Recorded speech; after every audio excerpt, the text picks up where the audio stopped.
Hi friends, இந்த வீடியோவில் வந்துட்டு டே 1ங்க. அதாவது கொடைக்கானல் ட்ரிப்போட டே 1 ஃபஸ்ட்டு எப்படி போகுதுன்னு பார்க்கலாமா? பாருங்கள், செம்மையாக இருக்குல்ல. நம்ம இயற்கையை ரசிச்சுக்கிட்டு அப்படியே ஜன்னல் ஓரமாக காற்று வாங்கிக்கிட்டு மனசில் உள்ள பாரத்தை குறைச்சிக்கிட்டு அப்படியே அழகாக ஒரு இசை நாணி பாட்டை கேட்டுட்டு அமைதியாக போயிட்டுருக்கோன்னா பார்த்துக்கோங்க, வேறு லெவல் வைப்பு. ஆனால் முதல் நாள் அலப்பறையை பார்க்காம போயிட்டா எப்படி? அதனால் என் வீட்டு பிள்ளைங்க அடிக்கிற அலப்பறையை நீங்களே பாருங்கள். அதாவது அந்த வேனே இடிஞ்சு விழுகிற அளவுக்கு ஆடுற அளவுக்கு கம்முன்னு உட்காருங்கடின்னா கேட்கவே இல்லைங்க.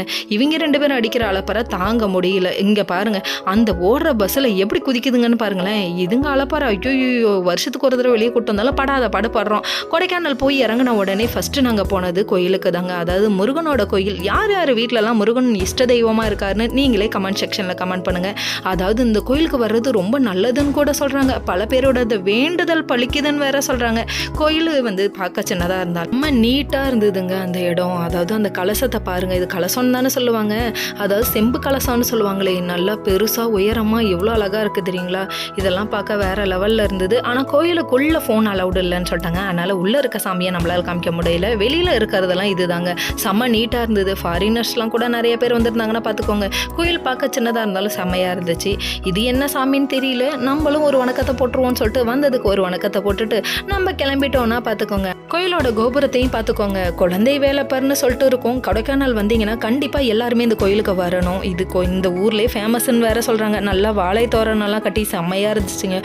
ஒரு வழியாக என்ஜாய் பண்ணி முடிச்சாச்சு. அடுத்து எங்கப்பா போகிறோன்னு கேட்டால் ஆளுக்கு செல்ஃபி எடுக்கணும்ட்டாங்க. சரின்னு ஒரு பக்கம் ஓரமாக நின்று செல்ஃபி எடுத்துட்டு சரி கிளம்பலாம்ப்பான்னு சொன்னால் லேக்கை கூப்பிட்டு வந்துட்டாங்கங்க. லேக்கை பார்க்கணுமே. அதாவது ரொம்ப தூரம் லேக்குன்னு சொல்லிட்டு நடக்க வச்சிட்டிங்களேப்பா அப்படிங்கிற மாதிரி ஆச்சு. இங்கே குட்டீஸ்க்கான பார்க்கு கூட இருக்குங்க. செம்மையாக விளாட்லாம். அந்த பிளேஸ் பாருங்கள், நிறைய பேர் விளாண்டுட்டு இருந்தாங்க. இந்த குட்டீஸ்க்கான பார்க்கில் நம்ம உட்காந்து என்ஜாயும் பண்ணலாம். இங்கே ஃபுட்டு கூட இங்கேயே இருக்குது. எல்லாம் சுமாராக தாங்க இருந்தது. எல்லாத்த விட சப்பாத்தி கொஞ்சம் பரவாயில்ல. ஆனால் ரைஸ் எல்லாம் வாங்கினா சாப்பிட முடியாமல் ஐயோ திணறுன்னு திறனணும். சரி, இது ஒரு பக்கம் இருந்தாலும் நடக்கிற தூரம் ரொம்ப இருக்கேன்னு சொல்லிட்டு ஐஸ்கிரீமை வாங்கி சாப்பிட்டுக்கிட்டே அதுக்கப்புறம் நடந்தாச்சுங்க. சரிப்பா எங்கப்பா குட்டீஸ் எல்லாம் காணும் அப்படின்னு சொல்லி பார்த்தா எங்கள் வீட்டு குட்டீஸ் எல்லாம் முன்னாடி ஆர்வமாக ஓடிட்டாங்கன்னா பார்த்துக்கோங்க. சரி, அப்படி எங்கப்பா போனாங்க அப்படின்னு சொல்லி கேட்குறீங்களா? இங்கே வாங்க, அங்கே வந்து ஹார்ஸ் ரைட்லாம் இருக்காங்க. பார்த்துட்டா போச்சு. சரி வாங்க, யார் யார் என்ஜாய் பண்ணிட்டு இருக்காங்கன்னு பார்த்துருவோம். சரிப்பா இதெல்லாம் காமிச்சாச்சு. அடுத்து என்ன, ஓடையில் ஓடுற தண்ணியை பார்க்க போகிறோம். ஓடனோடனே இங்கே எங்கடா ஓடன்னு தானே பார்க்குறீங்க? ஓடலாம் இல்லைங்க.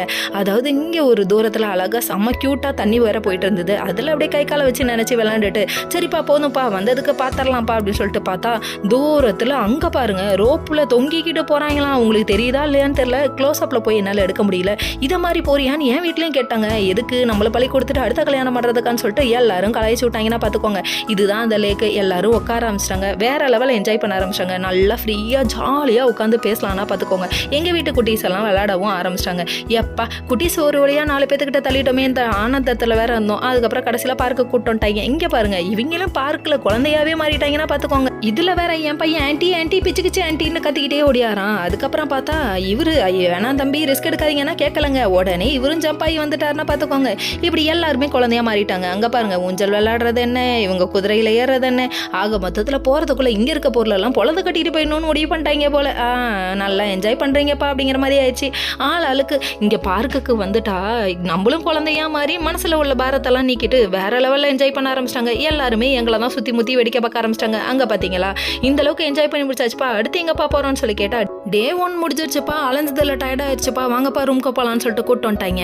இங்கே வந்ததுக்கப்புறமா எல்லாருமே கேம்ப் ஃபயர் வேணும்னு சொல்லிட்டாங்க. கேம்ப் ஃபயர் தானே, எங்கள் குட்டீஸ் எல்லாம் பாருங்கள் நெருப்பில் வச்சுட்டு வேற லெவலில் என்ஜாய் பண்ணி விளையாண்டுருக்காங்க. சரிப்பா இவங்க அலப்பற தாங்க முடியல, நான் போய் சாப்பிட்டு தூங்குறேன்னு நம்ம கிளம்பிட்டோம்னா பார்த்துக்கோங்க. மறுநாள் காலையில் ஏன் சொன்ன ஒரு இடத்துக்கு கூட்டு வராங்க. எங்கன்னு பார்க்குறீங்களா? சூசைடு வியூ பாயிண்ட்னு வேற காமிக்கிறாங்க. டே அப்பா இங்கே கூட்டு வந்து தள்ளி விடலான்னு முடிவு பண்ணிட்டாங்களோன்னு நம்மளே ஜர்க்காயிட்டோம்னா பார்த்துக்கோங்க. ஆனால் இங்கே சும்மா சொல்லக்கூடாதுங்க. கேண்டி ஷாப் வேற லெவலில் இருந்தது. எத்தனையோ கேண்டி ஷாப் மத்தியில் வாங்கி தரேன்னு போய் சொல்லி என் புருஷன் கூட்டு வந்துட்டாருங்க. அதுக்கப்புறம் மேகத்தோட லவ்வை பார்த்து கோடிங்கிறாரு. என்ன மேகத்தோட லவ்வா? மேகமும் மலையும் எந்த அளவுக்கு லவ் பண்ணுது நீயே பார்த்து கோடின்ட்டாரு. கடைசியில் எட்டி பார்த்துட்டு இருக்கும்போது இன்னும் கொஞ்சம் உள்ளே போய் பார்க்குறியான்றாரு. ஐயோ தள்ளி விட்டுருவாரோன்னு பயந்துட்டோன்னா பார்த்துக்கோங்க. வேற லெவலில் இருந்தது. இது க்ளோஸ்அப்பில் வச்சு வீடியோ எடுத்து காமிக்கிறேன், நீங்களே பாருங்க. இதுக்கு மேலே ஜூம் பண்ணுற அளவுக்கு நம்மள்ட்ட ஃபோன் குவாலிட்டியும் இல்லைங்க. சரி இதெல்லாம் ஒரு பக்கம் இருக்க நல்லா வேற லெவலில் இருக்குது. பார்த்தீங்களா அந்த மேகம்லாம் வந்து மலை மீது உரசிட்டு போகிறதும். இந்த இடத்துல விட்டால் உள்ளே போனோம்னா வெளியே வந்து எந்திரிச்சு வர முடியாது போல. ஆளுக்கு கத்த ஆரம்பிச்சிட்டாங்கன்னா போருங்க. இன்னும் கொஞ்ச நேரம் நின்னா ஒன்று எப்படியாவது உருட்டி கழட்டி விட்டுற வேண்டிங்கிறாரு என் புருஷன். ஐயோயோ வேணாப்பா சாமி அப்படின்னு சொல்லிட்டு ஜெர்க் ஆயிட்டோம். இதுக்கப்புறம் நம்ம க்ளோஸ்அப்ல வீடியோலாம் எல்லாம் வேற லெவலில் காமிச்சிட்டோம். அங்க உள்ள மரம் முத கொண்டு தெரியுதுன்னா பாத்துக்கோங்க. செம்மையா இருந்துச்சுப்பா. பார்த்தது போதும்னு சொல்லிட்டு கிளம்பி கீழே வரலான்னு சொல்லிட்டு வந்தா அங்க ஒவ்வொரு கடையும் வேடிக்கை பார்த்துட்டு இருந்தோம். வெறிக்க பார்த்துட்டு இருக்கோம். தம்பியே தூங்குறாப்ல, யாராவது எடுத்துட்டு போயிறாங்கப்பா பொருளை அப்படின்னு சொல்லி வார்னிங் கொடுத்துட்டோம். என் பொண்ணு பாக்குறதெல்லாம் வேணும்னு சொல்லிட்டா உடனே கண்ணு மூடி கண்ணை திறக்கிறதுக்குள்ள என் புருஷன் கீழே கூட்டு வந்துட்டாரு. என்ன பண்றது, வேற இடத்துல வாங்கி தரேன், வேற இடத்துல வாங்கி தரேன்னு சொல்லிட்டு கடைசி வரையும் வாங்கி தராம போயிட்டாங்க. மிட்டா ஷாப்லாம் வேற லெவல்ல இருக்குப்பா அப்படிங்கிற மாதிரி. என் பையனுக்கு அவனோட பொம்மை முக்கியம்னு சொல்லிட்டான், என் பொண்ணு அவ பொம்மை முக்கியம்ட்டாங்க. இங்க பாருங்க வேற லெவல்ல